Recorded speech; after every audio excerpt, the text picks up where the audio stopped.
আসসালামু আলাইকুম, সবাই কেমন আছেন? আশা করি ভালো আছেন। আলহামদুলিল্লাহ আমরাও সবাই ভালো আছি। মা ছেলে রেডি হয়ে বাসা থেকে বের হয়ে গেলাম। বাসার সামনে কোনো রিক্সা পাচ্ছিলাম না, এই জন্য মেন রোডে হেঁটে হেঁটে চলে যাচ্ছি রিক্সার জন্য। ছেলে তো খুবই খুশি, বাহিরে বের হতে পারলে। সে আমার সাথে কোথাও যাওয়ার জন্য বের হলে আমাকে সে চিনবেই না, আমাকে রেখে রেখে সে আগে আগে হাঁটা শুরু করে দেবে। ওর হাতটাও আমাকে ধরতে দিবে না। রাস্তায় তো হুটহাট রিক্সা চলে আসে, কিন্তু কিছু করার নেই, ওর হাত ধরতেই দেয় না। আমার অবস্থা তো ঘেমে একদম একাকার অবস্থা। আমরা মেন রোডে আসতে আসতে খালামণি দেখি রিক্সা নিয়ে চলে আসছে। খালামণি আগে থেকে আমাদের বলে রেখেছিল যে আমি রিক্সা নিয়ে আসতেছি, তোমরা রেডি হয়ে বাসা থেকে বের হয়ে রাস্তায় আসো। আমরা সেই অনুযায়ী বাসা থেকে বের হয়ে মেন রোডে চলে আসছি। আমরা আসতে আসতে খালামণিও চলে আসছে, বেশি একটা সময় দাঁড়াই থাকতে হয়নি। এই তো আমরা রিক্সায় উঠে গেছি। সবাই দেখেন আমার খালামণি, আমি, আমার ছেলে, আমরা কথা বলতে বলতে যাচ্ছিলাম। পুরো 1 বছর পরে খালামণির সাথে আমার দেখা হয়েছে। মাঝখানেও একবার দেখা হয়েছিল, সেটা খুব অল্প সময়ের জন্য। তো অনেক দিন পরে খালামণিকে কাছে পেয়ে মনে হলো যে আমি নতুন একটা জীবন ফিরে পাইছি। বিশ্বাস করেন, খালামণি আমার কাছে না থাকার কারণে আমার কাছে সবসময়ই খারাপ লাগে। রিক্সায় করে খালামণির সাথে যাচ্ছিলাম আর গল্প করতেছিলাম। আমাদের দুজনের এত গল্প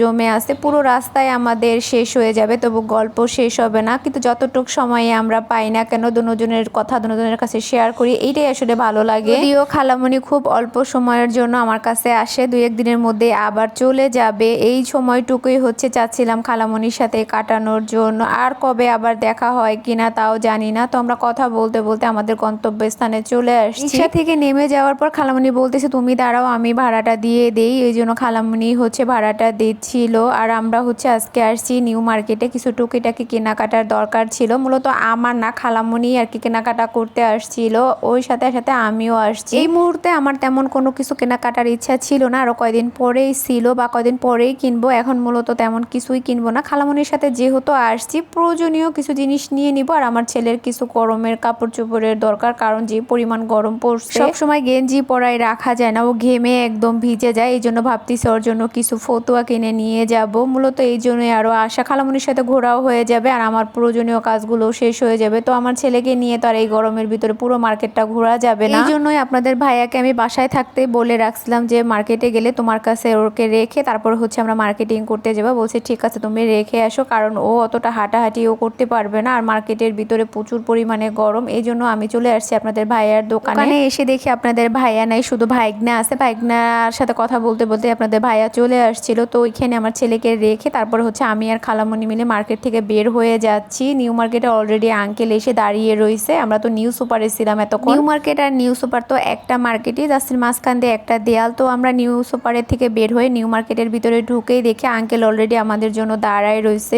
আর মার্কেটের ভিতরে তেমন একটা মানুষ ছিল না, কিন্তু প্রচুর পরিমাণে গরম ছিল। আঙ্কেলের সাথে দেখা হওয়ার পরে আঙ্কেল খালামণিকে বলতেছিল তোমার যা যা কিনা লাগবে তুমি তাড়াতাড়ি করে কিনে নাও, দোকানে কেউ নেই। আমি দোকানটা অন্য একজনের উপরে রেখে বাহির থেকে বেরোইছি, খুব তাড়াতাড়ি দোকানে যেতে হবে। এই জন্য খালামণি ছটপট করে আর কি সবকিছু দেখে নিচ্ছিল। তো কিছু গেঞ্জি দেখছিল, পছন্দ হয়নি, এই জন্য আবার চলে আসছি আমরা পাপোশের দোকানে। এখানে অনেক সুন্দর সুন্দর পাপোশ ছিল, তো ওই দোকানের পাপোশগুলো তেমন পছন্দ হয়নি, এই জন্য আরেকটা দোকানে আবার চলে আসছি। তো এই দোকানে এসে কয়েকটা পাপোশ দেখার পরে আর কি পছন্দ হয়েছে। তো প্রাইসগুলো একটু বেশি চাচ্ছিল, তারপর অনেক দামাদামি করে 2টা পরিমাণে পাপোশ আমাদের নেওয়া হলো। অনেকগুলো দোকানে অনেকগুলো কালারের পাপোশ দেখার পরে নর্মালি একটা দোকান থেকে আর কি পছন্দ হয়, দামাদামির করে ঠরে একদম মন মতো আর কি হয়েছিল। তো ওইখান থেকে 2টা পাপোশ নিয়ে পরে আমরা চলে আসছি কিচেন রুমের জন্য কিছু প্রয়োজনীয় জিনিস লাগবে খালামণির, তো সেগুলো নিতে। এই দোকানের ভিতরে সবকিছু রিজনেবল প্রাইসের ভিতরে ছিল। রান্নাঘরের জন্য এই দোকান থেকে অনেক কিছুই অনেক অল্প টাকার ভিতরে কিনা যাবে বা নর্মালি অনেকের সাধ্যের ভিতরে ছিল আর কি। যাই হোক, এখান থেকে আমিও টুকটাক কিছু জিনিস কিনে নিয়েছি। আসলে এগুলো দেখে আমার আর লোভ সামলাতে পারি। দোকান থেকে কেনাকাটা করে আমরা অন্য একটা দোকানে চলে আসছি। এইবারকার নিউ মার্কেটে খালামণির সাথে আসার কারণে নিউ মার্কেটের অনেক জায়গায় অনেক দোকানপাট আমি চিনে রেখে গেছি। পরবর্তীতে আমার প্রয়োজন হলে আমি একাই আসতে পারবো, কাউকে লাগবে না। এর আগে নিউ মার্কেটে আমার অনেকবার আসা হয়েছে, কিন্তু ওইরকম ভাবে ঘোরা হয়নি। প্রয়োজন যতটুকু ছিল অতটুকু ঘুরে চলে গেছি, কিন্তু এইবার খালামণির সাথে এসে আমি অনেক জায়গা চিনেছি এবং অনেক প্রয়োজনীয় জিনিসও দেখে গেছি। আমাদের যা যা প্রয়োজন ছিল বা যা যা কেনার দরকার ছিল সবকিছু আমরা কিনে ঠিনে মার্কেট থেকে বের হয়ে গেছি। তো মার্কেটের সামনে একটা ফুচকাওয়ালা মামা ছিল, ওনাদের এখান থেকে বেলপুরি খাওয়ার জন্য আমরা দাঁড়াইছিলাম, কিন্তু বিশ্বাস করে অনেক শখ করে বেলপুরিগুলো খাইছিলাম, কিন্তু পরিমাণ মজা না। বেলপুরি খাওয়া শেষ করে প্রায় সন্ধ্যা হয়ে আসতেছিল, এই জন্য খুব তাড়াহুড়া করে বাসায় চলে আসছি। আর খালামণি যে বাসায় আসছিল সে বাসায় চলে গেছে। এরপরে আমি মার্কেট থেকে যা যা কিনে নিয়ে এসেছি সেগুলো আপনাদের সাথে একটু শেয়ার করতেছি। মূলত আজকে মার্কেটে যাওয়া উদ্দেশ্য ছিল খালামণি যাবে সেই জন্য, খালামণির সাথে আর কি। তো খালামণি কেনাকাটা করতেছিল দেখে আমারও কিছু শখ হয়েছে কেনাকাটা করার জন্য। তো আমার ছেলের জন্য টুকটাক কিছু কেনাকাটা করে বাকি যে টাকাগুলো ছিল সেগুলো দিয়ে আমি আমার